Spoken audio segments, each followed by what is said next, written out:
pembelajaran IPA kali ini.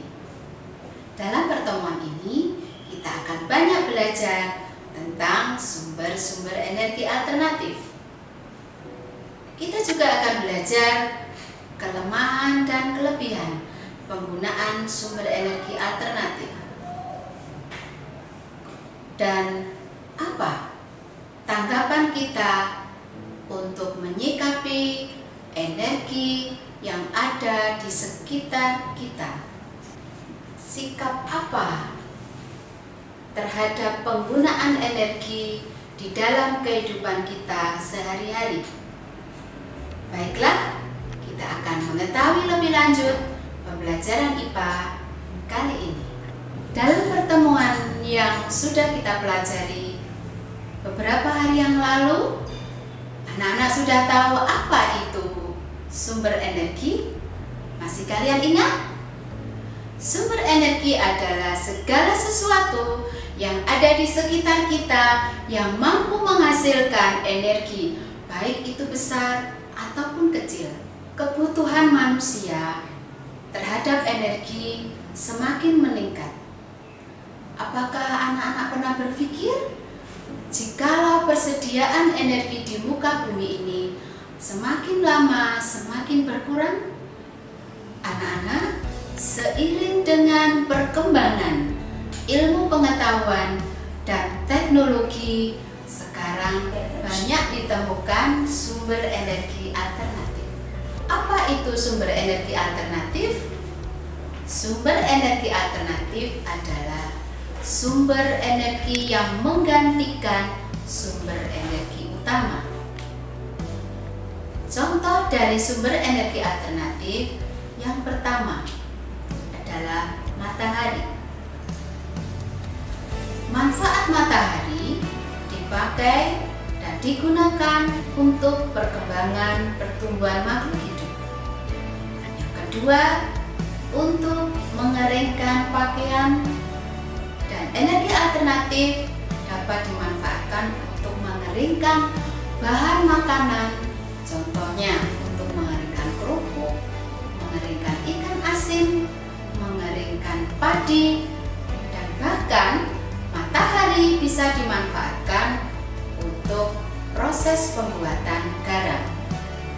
Anak-anak, cahaya matahari juga dapat menghasilkan energi listrik, yaitu dengan menggunakan panel surya. Yang kedua, energi alternatif angin. Angin dapat dimanfaatkan untuk mengeringkan pakaian. Yang kedua, angin. Angin bermanfaat untuk menggerakkan perahu layar. Angin dapat digunakan untuk menghasilkan listrik. Angin yang kencang akan menggerakkan poros dari kincir angin dan akan menggerakkan balon-balon yang akan berfungsi untuk menggerakkan generator untuk mengubah energi gerak menjadi energi listrik. Yang ketiga adalah sumber energi air. Ombak yang besar di dalam laut akan menghasilkan energi listrik. Energi alternatif yang keempat adalah panas bumi.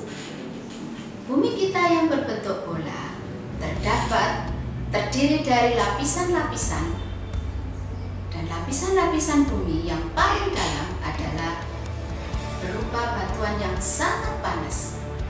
Maka bumi kita merupakan sumber energi panas yang sangat besar.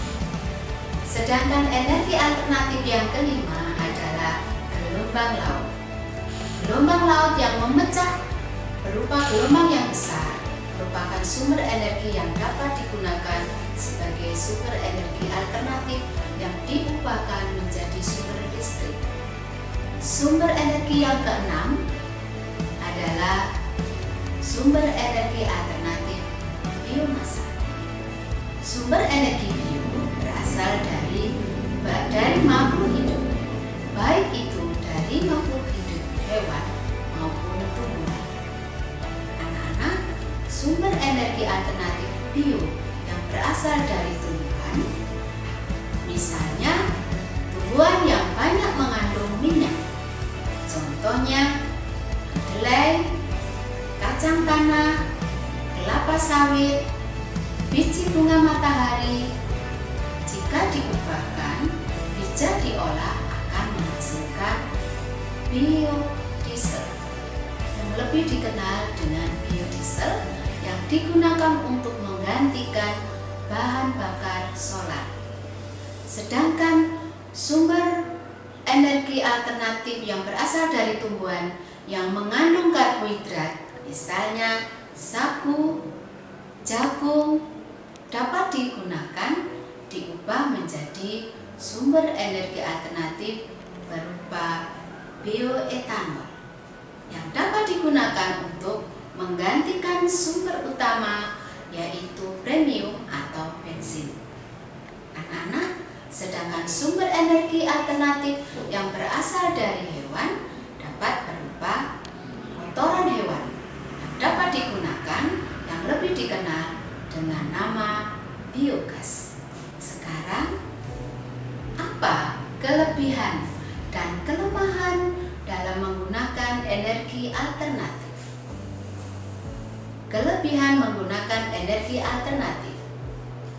Pertama, dapat digunakan terus-menerus karena dapat diambil dari alam. Yang kedua, pasokan bahan yang digunakan sangat melimpah. Kita tidak perlu membeli dan itu gratis. Yang ketiga, kelebihan dari sumber energi alternatif adalah ramah lingkungan karena tidak menghasilkan limbah yang merusak lingkungan. Sekarang kita akan belajar kelemahan dari penggunaan sumber energi alternatif. Yang pertama, kelemahan dari penggunaan energi alternatif adalah di awal menggunakan biaya yang jauh lebih besar. Contohnya dalam pembangunan bendungan untuk pengadaan pembangkit tenaga air. Yang kedua, kurangnya sumber daya manusia yang memikirkan atau yang menciptakan sumber energi alternatif. Yang ketiga, kelemahan penggunaan energi alternatif adalah tidak dapat diandalkan karena bergantung dari alam. Nah, anak-anak, kita sudah belajar banyak tentang sumber-sumber energi alternatif. Nah, anak-anak, kita sudah banyak belajar tentang sumber-sumber energi alternatif sebagai pengganti sumber energi utama. Kalian tahu bahwa sumber energi utama adalah sumber energi yang tidak dapat kita perbarui karena berasal dari fosil hewan dan fosil tumbuhan yang prosesnya jutaan tahun berlangsung. Maka dari itu, Tuhan memberikan kepercayaan atas bumi ini kepada kita. Sikap apa yang dapat kita lakukan dengan energi yang Tuhan percayakan kepada kita? Marilah kita berhemat dalam menggunakan energi dalam kehidupan sehari-hari.